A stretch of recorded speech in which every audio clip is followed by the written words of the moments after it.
hoy estén con ánimo porque ya pasaron esas pruebas de base, ¿cierto? Me imagino que lo estuvo estresado y complicado, pero ahora se tienen que enfocar netamente en esto. ¿Y tienen otras pruebas? ¿Menores?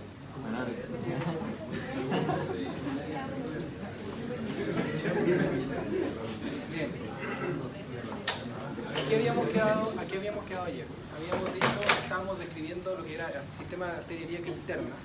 Y habíamos descrito en dos imágenes que son muy fáciles de identificar el contenido de la arteria ilíaca interna, las divisiones, el tronco anterior y tronco posterior, pero en la realidad y en la disección es más difícil de indicar.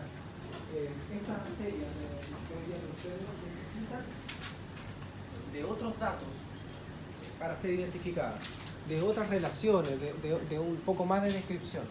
Entonces, de cada una de estas arterias, esto lo tiene que recordar para la prueba, de cada una de las arterias del sistema ilíaco debe buscar otros datos de los que yo le estoy dando, si quiere de otros textos, para que usted pueda identificarlas, porque se ven iguales y son variables. Y lo que yo le estoy diciendo de que una arteria, por ejemplo, sacrolateral, es una colateral parietal, ¿cierto?, del tronco posterior, perfectamente pueden hacer de la glútea superior o de la umbilical.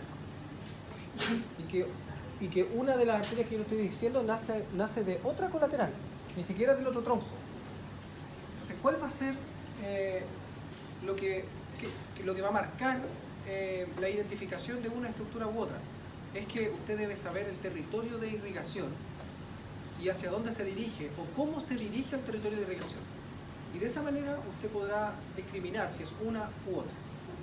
Por ejemplo, una de las arterias que nosotros no habíamos analizado, porque esta es netamente de la mujer y no existe en el varón en la arteria uterina. Porque yo le decía que la arteria vaginal en el varón era homóloga a la arteria vesical inferior, a pesar de que en algunas veces usted se va a encontrar con las dos. Usted va a encontrar una arteria vesical inferior y una arteria vaginal en la mujer, o podría encontrar solamente la arteria vaginal, ¿ya? ¿De qué va a depender de que nazca una o que encuentre las dos? De si los territorios de irrigación están claramente identificables. Por ejemplo, la arteria vaginal va a ir hacia la región de la vagina y va a estar en relación a la arteria uterina, y la arteria vesical inferior va a dar un territorio de irrigación mucho más descendido, ¿ya?, que va a ser hacia la vejiga urinaria, y ahí se va a distribuir con su anastomosis. Entonces, en el caso de la arteria uterina, que es esta, la arteria uterina nace del tronco anterior, normalmente. Es una arteria bastante calibrosa, sobre todo en multíparas. Es decir, que personas que han tenido hijos, su calibre aumenta, y de hecho en el embarazo aumenta mucho la arteria uterina, la arteria ovárica también. Y por lo tanto, la arteria ovárica es de otro sistema. Recordemos que esa es de gonadal y proviene de la aorta abdominal. En cambio, la arteria uterina tiene un detalle. Es calibrosa, sobre todo en multíparas. Si la persona no ha tenido hijos, no tiene mucho calibre, puesto que el útero no mide más de 5 o 6 centímetros. Así. Pero como mentalmente es la matriz de la vida, cuando uno habla de útero, las personas imaginan que el útero es así. Y usted se va a encontrar que es ínfimo en un cadáver, ínfimo, y que queda levemente aumentado de tamaño en una persona que ha tenido bebés, ¿ya?, pero siempre es pequeño, y por lo tanto esta arteria que lo nutre es bastante pequeña. ¿Cuál va a ser también su detalle de importancia? Cruza el uréter, siempre lo cruza, ahí está el uréter, y por lo tanto esta es la única arteria de todas las divisiones del sistema ilíaco que cruza el uréter para ir a llegar finalmente con su territorio de irrigación a la porción más inferior del útero, y ahí anastomosarse con la arteria vaginal y con la arteria ovárica, y entre los tres hacer un gran plexo alrededor del útero. Esta arteria uterina también es flexuosa, no como aquí, es flexuosa en el recorrido ascendente en la región lateral del útero, y se mete finalmente en su sistema de adhesión que tiene a las paredes, y se mete por el ligamento ancho del útero, y finalmente estas flexuosidades se pueden analizar en relación a una disección. Se puede ver qué tan flexuosa es la arteria uterina entonces. y después se descompone rápidamente para ir a anastomosarse por el resto. Mira aquí, ¿qué estamos viendo? Aquí es cuando yo, no sé si soy yo o no, pero aquí no veo nada, se ve un reflejo. Por eso es que mantengo la luz apagada. ¿Ya? Eso se da solo acá, porque normalmente trabajamos con imagen. Yo prefiero apagar la luz, porque si no, no veo. Y después la prendo. Esa. En esta imagen, nosotros estamos viendo una pelvis, en este caso disecada, ¿cierto? Una imagen de Netter, donde estamos separando lo que es el colon sigmoide y el recto de lo que es vejiga y útero, ¿cierto? Pero estamos en una vista superior. Entonces el útero se reseca hacia anterior y el recto hacia posterior, y de esa manera podemos ver en una disección alguna de las ramas, ¿cierto?, de la arteria ilíaca interna. Y por lo tanto la arteria ilíaca interna sería esta es ilíaca externa. Bien, fíjense ahí cómo se desprende esta arteria y va en búsqueda de qué? Del recto. ¿Cómo se llama la arteria? ¿Rectal? ¿Cuál?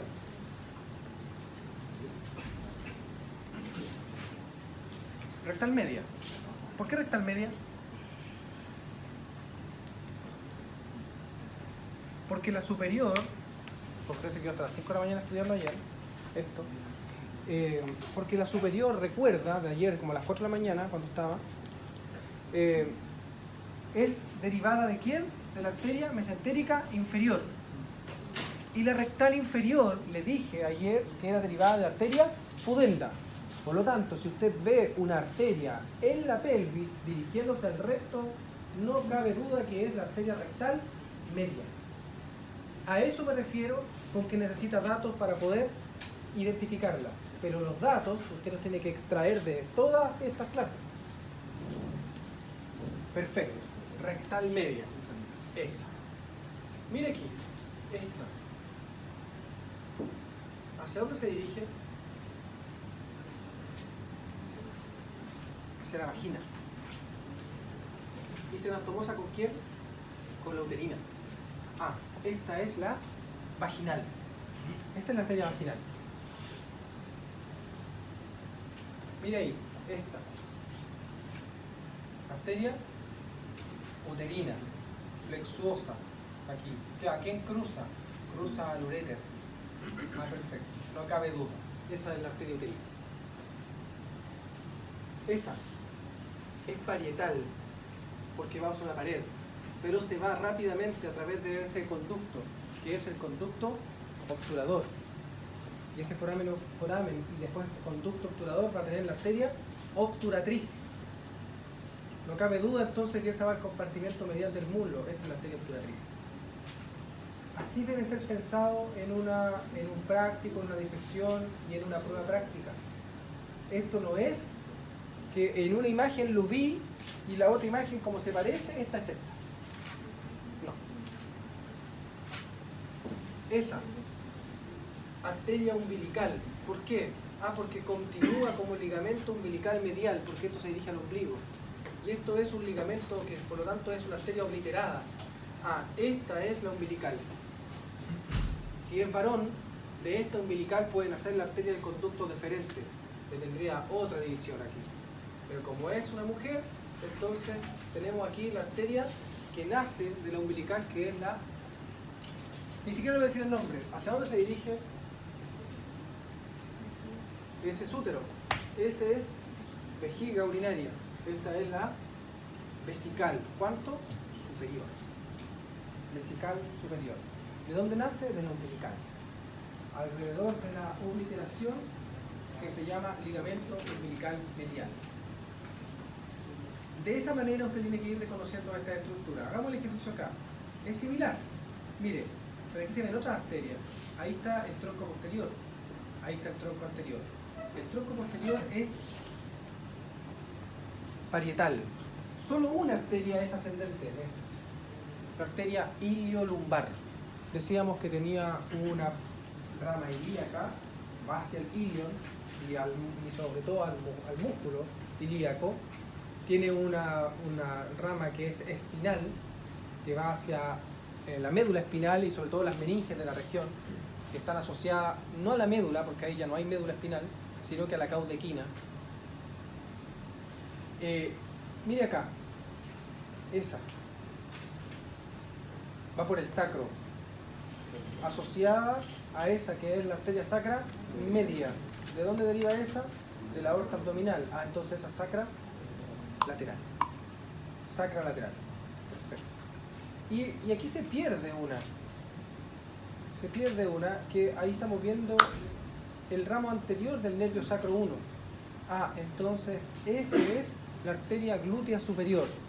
Porque solo algunas arterias de estas van a ir hacia otra región. Esta es una. Y como está por sobre esa, esta es la arteria glútea superior. Y además, como estamos viendo raíces del plexo sacro, y esta se está distribuyendo sobre la primera raíz sacra, entonces esta, no me cabe duda, es la arteria glútea superior. ¿Entiende lo que le estoy diciendo? Bien. Tronco anterior. Veamos esta. Arteria umbilical. Mire ahí. Ligamento umbilical medial. De esta nace la arteria vesical superior. Perfecto. No me cabe duda entonces que es la vesical superior. Mire eso. Esa arteria se pierde por el conducto obturador, obturatriz. Tiene una obturatriz accesoria. Obturatriz y obturatriz accesoria. Mire eso. Da la vuelta. ¿A quién le da la vuelta? Al uréter. ¿Quién es? Uterina. Perfecto. Mire, esa va por posterior. Se dirige al recto. Solo una se dirige al recto. Rectal media. Perfecto. Rectal media. Mire ahí, esa. Va inferior a la uterina. Va inferior a la uterina en la vaginal. Mire ahí. Vaginal. Pero la vaginal también tiene, o puede tener su rama vesical inferior. Puede existir la vesical inferior, pero normalmente solamente existe la arteria vaginal, ¿ya? Para las mujeres. Y lo dijimos, perfecto.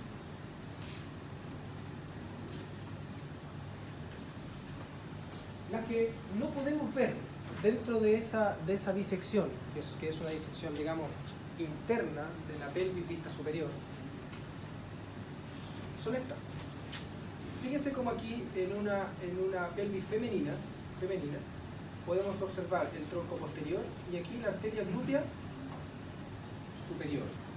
¿Dónde pasa la glútea superior? Pasa en relación al músculo piriforme por el foramen ciático mayor, abandona por sobre el músculo piriforme y entonces da la irrigación hacia los músculos glúteos. Perfecto.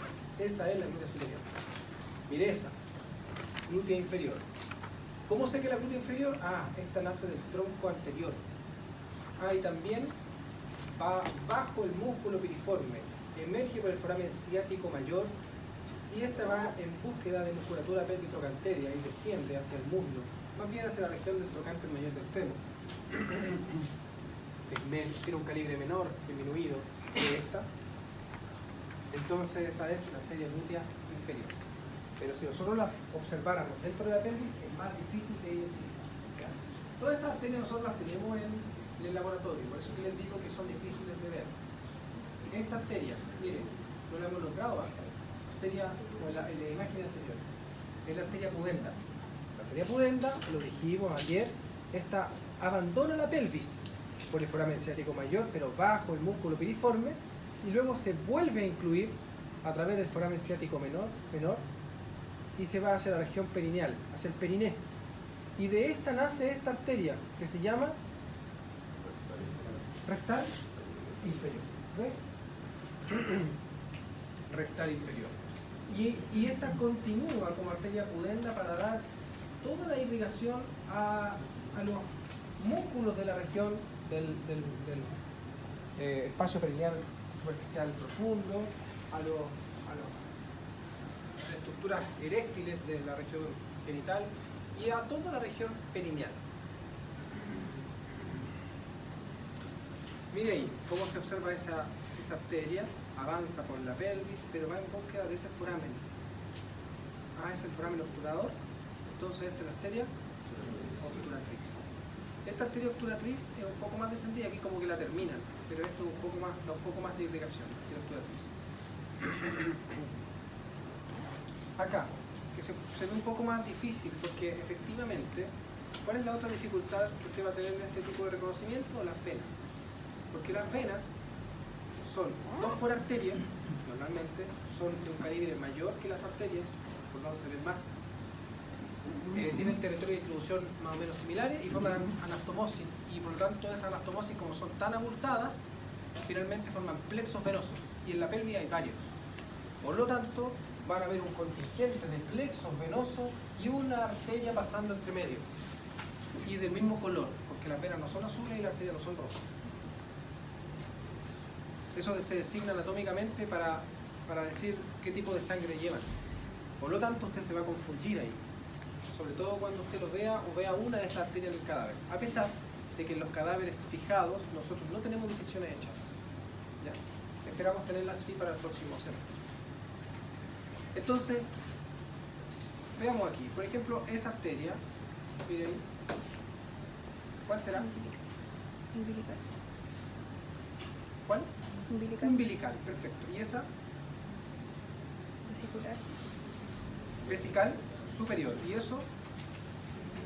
Ligamento umbilical medial. Mire, ahí va. Ligamento umbilical medial y se pega a la pared anterior del abdomen y va a llegar al ombligo.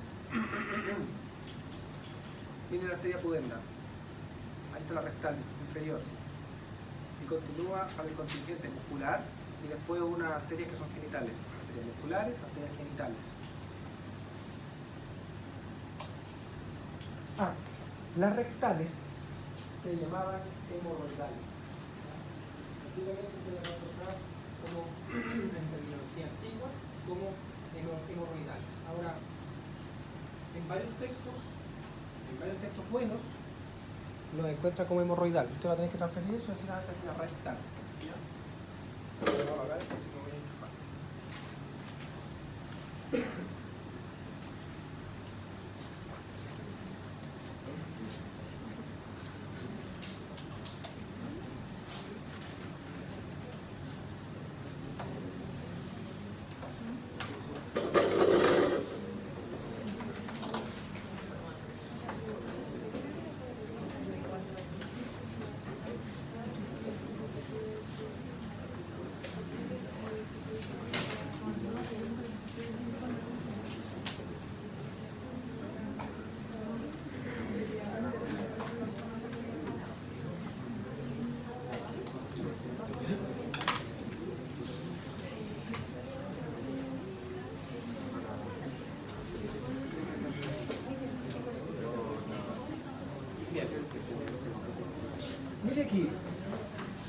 Mire aquí cómo se observan las arterias que son rectales. Fíjense, esto es una vista posterior de la distribución de la arteria ilíaca. Se ha sacado el sacro y por lo tanto aquí estamos viendo la arteria sacra media, ¿cierto? Pero esta no va al recto, sino que se está viendo como si existiera colgando ahí, la arteria sacra media. Y mire cómo se observan las arterias que corresponden a la ilíaca interna. ¿Cuál es lo interesante de esto? Que el recto está irrigado a nivel superior por la arteria mesentérica inferior. ¿Se fija? Ahí está la arteria mesentérica. Mesentérica inferior entonces a través de su rama rectal superior y le da a la porción proximal del recto irrigación. Después tenemos la arteria rectal media, mire, rectal media dentro de la pelvis y otra rectal fuera de la pelvis.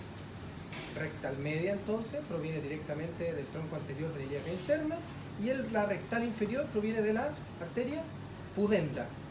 Se lo repito, se lo reitero porque esto es importante, porque después nosotros vamos a ver esto a nivel topográfico y nosotros vamos a pasar por aquí diciendo esta era la arteria rectal inferior y usted va a tener que recordar que eso es rama de la pudenda. Usted va a tener que recordar que la rectal superior nacía de otra región, de otra arteria. Por lo tanto, en las arterias mantienen esta distribución rectal, que es distinta a la venosa.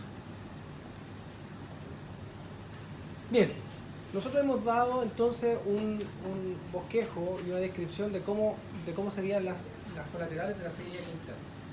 Pero esto continuaba, ¿cierto?, como arteria ilíaca externa. Y la arteria ilíaca externa, si bien es cierto, tiene un paso por la región pélvica que es bastante corto, no deja de ser importante a pesar de que tiene pocas colaterales. Y sus colaterales son poco calibrosas, pero sus territorios de irrigación igual son importantes, porque forman territorios de anastomosis con la arteria ilíaca interna. Vamos a tener primero, en el territorio de la arteria ilíaca externa como tal, antes de su llegada al ligamento inguinal, una arteria que da la vuelta, fíjese aquí, por la cresta ilíaca. Y como da la vuelta por la cresta ilíaca y da irrigación a esta región, nosotros la llamamos como circunfleja. ¿Se acuerdan lo que era una arteria circunfleja? Daba la vuelta por alguna región. Entonces esta se denomina arteria circunfleja ilíaca profunda. Circunfleja ilíaca profunda va por la cresta ilíaca, se va distribuyendo con territorio de irrigación por el músculo ilíaco y por la región ósea también, y termina dando un territorio de anastomosis con la arteria iliolumbar. Por lo tanto, aquí tenemos una conexión de nuevo con la arteria ilíaca interna. Entonces, esta arteria es importante, circunfleja ilíaca profunda. ¿Y para qué sirve? Para dar irrigación a la pared posterior del abdomen.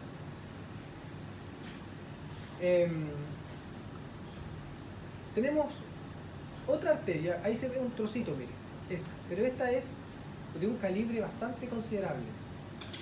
¿Se alcanza a ver ahí? ¿Eso? Esa es una arteria que se denomina epigástrica inferior. Epigástrica inferior. ¿Dónde la vemos acá? Ahí. La arteria epigástrica inferior es una arteria profunda que va a tomar un recorrido hacia el abdomen, se va a profundizar en el abdomen y va a ascender dándole irrigación a los músculos, sobre todo recto abdominal, pero por dentro, porque va a existir otra epigástrica que va a ser superficial. Y esta epigástrica inferior nosotros la podemos ver cuando, por ejemplo, sacamos parte del abdomen, y es la arteria de mayor calibre que da la irrigación a la región anterior de la pared anterior del abdomen. La vemos perfectamente en el cadáver. Esta arteria también es importante porque, no solo por su calibre, sino porque se dirige a la región epigástrica. Se dirige a la región epigástrica, que es esta región. Perfecto, pero en su recorrido va a dar un territorio de irrigación amplio hacia las regiones laterales del abdomen, pasando por la región anterior y finalmente se va a anastomosar con la arteria epigástrica superior. Y la epigástrica superior, yo se la nombré, dije que era la arteria terminal de la arteria torácica interna. Y la arteria torácica interna, ¿se acuerda que derivaba de la arteria subclavia, de la porción preescalénica, pero de manera descendente? Y por lo tanto, la arteria torácica interna iba a ir a dar una irrigación desde el tercer espacio intercostal hacia abajo. ¿Se acuerdan de lo que estoy hablando? Y entonces va por dentro del tórax y después se encuentran aproximadamente a la altura del diafragma como arteria epigástrica inferior y arteria epigástrica superior, y se anastomosan y forman un plexo y un circuito cerrado entre la región del tórax y el abdomen, entre epigástrica superior y epigástrica inferior. Importante entonces porque hay una conexión entonces entre el sistema ilíaco con el sistema subclavio. Epigástrica superior, epigástrica inferior. Luego la arteria ilíaca externa termina. ¿Y cuándo termina su nombre? Solamente cuando pasa por el ligamento de Tupar, el ligamento inguinal. Y el ligamento inguinal entonces demarca que ya no sea llamada como tal, sino que ahora se denomine arteria femoral. Arteria femoral. Cuando la arteria femoral comienza, inmediatamente se pueden ver algunas ramas de importancia. Las más importantes van a ser esas dos. Una arteria que va a complementar por lateral la irrigación que estaba dada por la circunfleja ilíaca profunda y que se denomina circunfleja ilíaca superficial. O sea que la diferencia es solamente el paso del ligamento inguinal. Circunfleja ilíaca superficial se va a distribuir también por el territorio asociado a la cresta ilíaca, pero por la superficie, es decir, va a dar un territorio de irrigación hacia la pared anterolateral del abdomen, pero en recorrido similar a la cresta ilíaca, pero es superficial. O sea, ¿se acuerdan que yo les dije superficial entre comillas? porque estas arterias, o ninguna arteria es superficial. Todas están bajo la fascia profunda, solo que es más superficial que la profunda. ¿Ya? Entonces no crea que usted va a cortar piel y va a encontrar con esta arteria. No es así. Arteria circunfleja ilíaca superficial. La arteria que se puede ver aquí se denomina epigástrica superficial. La epigástrica superficial contribuye a un aporte sanguíneo para el territorio de la región abdominal anterior y anterolateral también, y complementa y se anastomosa finalmente con la epigástrica inferior.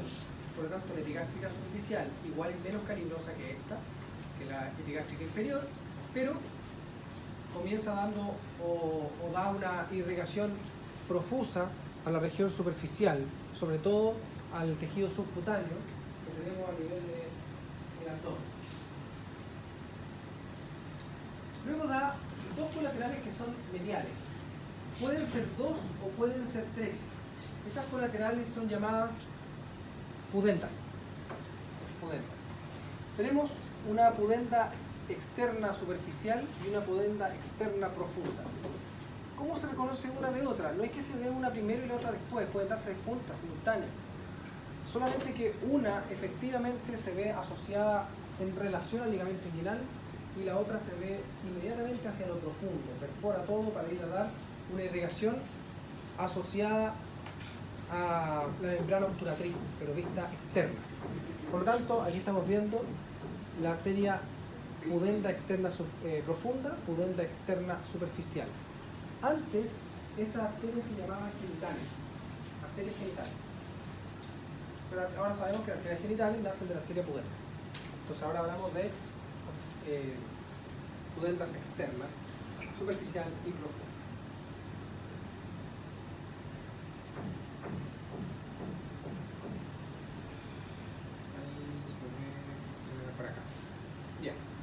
Y más inferior a esto, comenzamos a dar las grandes colaterales de la arteria femoral. Esta arteria femoral se posiciona, porque la tenemos sola, pero se posiciona en un triángulo importante que se denomina triángulo femoral. Y este triángulo femoral, su importancia radica en que mantiene a esta arteria, que es de un calibre muy amplio, porque va a ser la arteria principal del miembro inferior, lo mantiene bastante superficial, con una pared posterior que está dada por músculo y por una pared anterior que está dada por la fascia profunda. Por lo tanto, es fácil abordar esta arteria, entre comillas. Así como existen pocas arterias en el cuerpo que mantienen esta situación de superficialidad que va a ser poder, por ejemplo, abordarlas para un cateterismo. La arteria radial es un ejemplo, pero la arteria femoral es mucho más sencilla, pero es más invasiva, porque es una arteria de mayor calibre. O sea, si la rompemos va a sangrar mucho más que una arteria radial, ¿ya? A pesar de que las dos se pueden abordar. Tenemos entonces la principal arteria que nace de la arteria femoral, es la arteria femoral profunda. Arteria femoral profunda. Vamos a ver. Esa. La arteria femoral profunda se hace posterior inmediatamente a la arteria femoral, corre hacia lateral y después se vuelve, inmediatamente se comienza a dividir en arterias que son musculares y se va a distribuir por los músculos de la región, que en este caso serían esas pequeñas arterias musculares, y arterias que efectivamente van a perforar. ¿Se acuerdan? Algunos yo les hablé de estas arterias, se llaman arterias perforantes, porque perforan ¿a qué músculo? Aductor magno. Porque perforan el piso que le hace el aductor magno, y el aductor magno separa el compartimento que va a ser anterolateral básicamente, o anterior si quieres del muslo, con todo lo que es posterior y isquiotibial. Por lo tanto, estas arterias son perforantes de la arteria femoral profunda y van hacia posterior, para dar una irrigación a toda la musculatura de esta región. Igual va a tener ayuda, pero estas arterias perforantes van a ser amplias, van a ser un calibre amplio. Arteria femoral profunda. Y desciende. Ahora, en su comienzo, da unas colaterales de importancia. Unas colaterales que van a ser una circunfleja femoral medial, que es esa, circunfleja femoral medial, que tiene un calibre amplio, da la vuelta hacia medial y después vuelve a ser lateral para dar una irrigación al cuello anatómico del fémur y anastomosarse con parte de la arteria circunfleja femoral lateral, como se ve acá. Puesto que esta arteria se denomina circunfleja femoral lateral, se divide en tres porciones principales o ramas, que van a ser una rama descendente, una rama ascendente y una rama transversa. La rama transversa se pierde en relación al trocánter mayor. La rama ascendente tiene una importancia porque esta es la que se anastomosa con la circunfleja femoral medial y deja otra rama para ir a dar irrigación a la cabeza del fémur. Y va a ser la arteria que le da la irrigación a ese territorio que había sido abandonado por una arteria que era embrionaria y que finalmente dejó el ligamento redondo de la cabeza del fémur, ¿se acuerdan? Porque esa era la arteria que formó toda la región, pero después se obliteró. ¿Quién se hizo cargo del territorio de irrigación? La rama ascendente, entonces, de la arteria circunfleja femoral lateral. La rama descendente es un complemento de irrigación de la arteria femoral y femoral profunda para los músculos del compartimento anterolateral del muslo. Y finalmente va a tener una arteria que va a participar en el plexo alrededor de la patela y en gran medida de lo que se llama círculo arterial de la rodilla. Y dijimos que la arteria transversa, o la rama transversa, sí va a pertenecer al trocánter mayor del fémur. Bien. Un detalle más en relación a las arterias perforantes. La primera perforante, tiene una importancia porque esta va al compartimento posterior isquiotibial y se va a anastomosar con la arteria glútea inferior, que usted la vio hace poquito. Porque dijimos que la arteria glútea inferior era descendente para los músculos pelvitrocanterios, ¿se acuerda?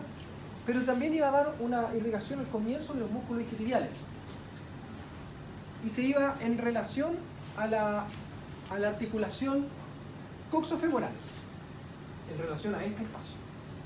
Se anastomosa con esta y se anastomosa también con esa, con la circunfleja femoral medial. Y entonces la circunfleja femoral medial, que se puede ver hacia posterior, se puede ver por posterior, la circunfleja femoral, imagínensela, la circunfleja femoral medial, que es transversa, la arteria glútea inferior, que es descendente, y la arteria perforante, que también se vuelve después transversa, forman un círculo arterial, un circuito arterial, no un círculo, un circuito arterial que se denomina anastomosis cruciforme, de forma de cruz, por posterior. Anastomosis cruciforme. ¿Qué importancia tiene eso? Que esa anastomosis cruciforme puede solventar el territorio de irrigación de la arteria femoral. Por lo tanto, la arteria femoral puede ser ligada a algún nivel y esa anastomosis cruciforme se puede hacer cargo de la neoformación vascular, o sea, de la formación de nuevos vasos. Entonces, hasta aquí hemos hablado circunfleja ilíaca superficial, epigástrica superficial. Esta no la hablamos, obturatriz. ¿Se acuerda que yo les dije de que a nivel de las arterias que se denominan pudentas externas, superficial y profunda, podían ser 2 o 3 arterias?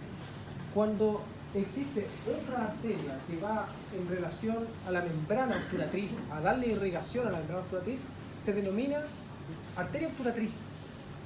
Y ahí entramos en un conflicto porque la arteria obturatriz ya la vimos. Nacía del tronco anterior de la ilíaca interna, ¿cierto? Entonces ahí le llamamos rama obturatriz. Rama obturatriz. Por eso aquí colocamos inconstante. Pueden externa superficial, pueden externa profunda, que antes se llamaban genitales. Femoral profunda, ¿cuáles van a ser sus colaterales? La circunfleja femoral medial y la circunfleja femoral lateral. ¿Ven?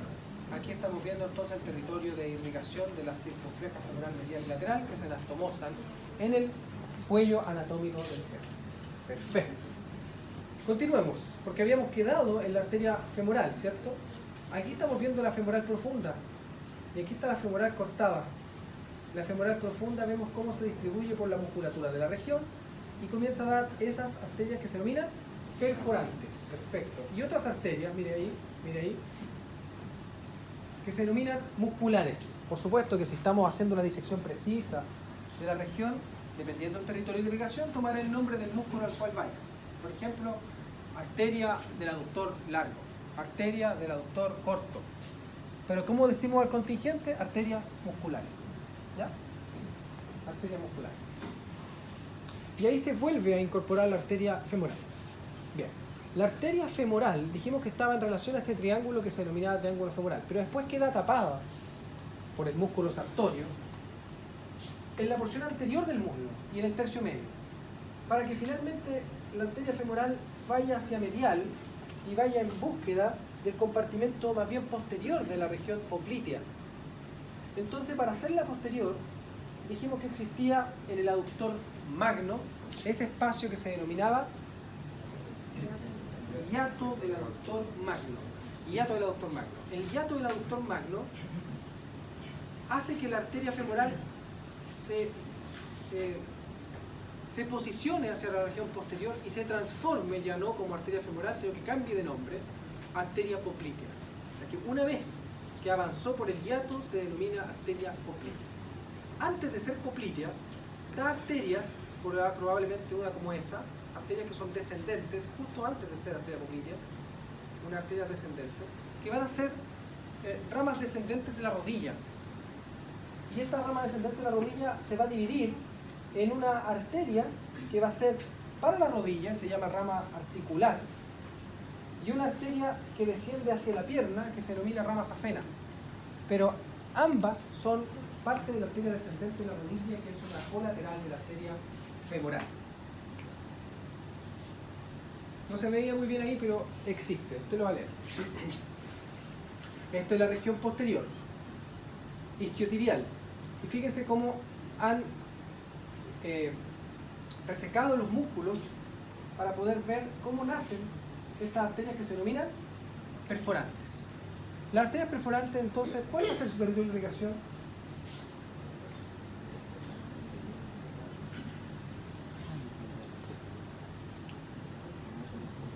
Los músculos isquiotibiales. Perfecto. Complementan la irrigación a los músculos isquiotibiales, que la comenzó hacia proximal, ¿quién? La arteria glútea inferior. Perfecto. Ahí estamos viendo entonces ahora la arteria poplitea, ¿cierto? Mire ahí, de nuevo. Hiato del aductor magno, esto es por posterior, y después se pierden con las cabezas del músculo gastrocnemio. Esta es la región poplitea y esta es la arteria poplitea. ¿Cuándo deja de ser poplitea? ¿Cuándo deja de ser poplitea? No cuando se pierde aquí, porque aquí termina la región poplitea, sino que cuando pasa ese hiato, el hiato del músculo sóleo. Cuando pasa por el hiato del músculo sóleo ya no se llama poplitea y ahí comienza a dar las arterias de la pierna y va a tomar otros nombres, porque van a ser troncos asociados. La región poplitea llega hasta ahí. ¿Cuáles van a ser las colaterales de la región poplitea o de la arteria poplitea? Bueno, la arteria poplitea tiene colaterales que en general se denominan génicas. Génicas es un término que se ocupa para designar arterias de la rodilla. También se puede nombrar como arteria superomedial de la rodilla, superolateral de la rodilla, inferomedial de la rodilla, inferolateral de la rodilla. Se dice que son, en relación a esta región, 6 arterias génicas. 4 son aportadas directamente por la arteria poplitea y las otras son ramas articulares que vienen de otras regiones, como por ejemplo la rama articular que descendía de la arteria descendente anterior, descendente de la rodilla, de la arteria femoral, o arterias recurrentes que son aportadas por el tronco tiliofibular o las ramas que van a nacer de estas arterias que van hacia la piel. Además de las arterias génicas en la rodilla, que estamos vista posterior, nos vamos a encontrar con unas arterias que puede ser una o dos, puede no existir. Y cuando existen son de un calibre bastante considerable, son las arterias surales. Porque las arterias surales van a dar irrigación al compartimento sural, del tríceps sural, sobre todo las regiones superficiales. Por lo tanto, los gastrocnemios, el músculo plantar y el músculo sóleo le da esta irrigación a las arterias surales que descienden de la arteria poplitea. En algunas ocasiones las arterias surales pueden nacer de las arterias de la pierna. ¿Ya? Les vuelvo a recordar algo. Lo que nosotros estamos hablando es lo normal, lo convencional, pero las arterias tienen muchas variaciones, las venas muchas más. Por lo tanto, no se fíe en que si, por ejemplo, la arteria poplitea no se divide en una tibial anterior, una fibular y una tibial posterior, esas tibiales posterior y la fibular pueden ser un tronco único, llamado tronco tibio-fibular, o pueden ser divididas inmediatamente o trifurcadas, que usted no se puede perder. ¿Qué es lo importante de esto? Que usted diga, hasta aquí llegó la poplilla, y de ahí para abajo me la tengo que arreglar con otros datos para saber cuál es tibial posterior, cuál es tibial anterior y cuál va a ser la fibular.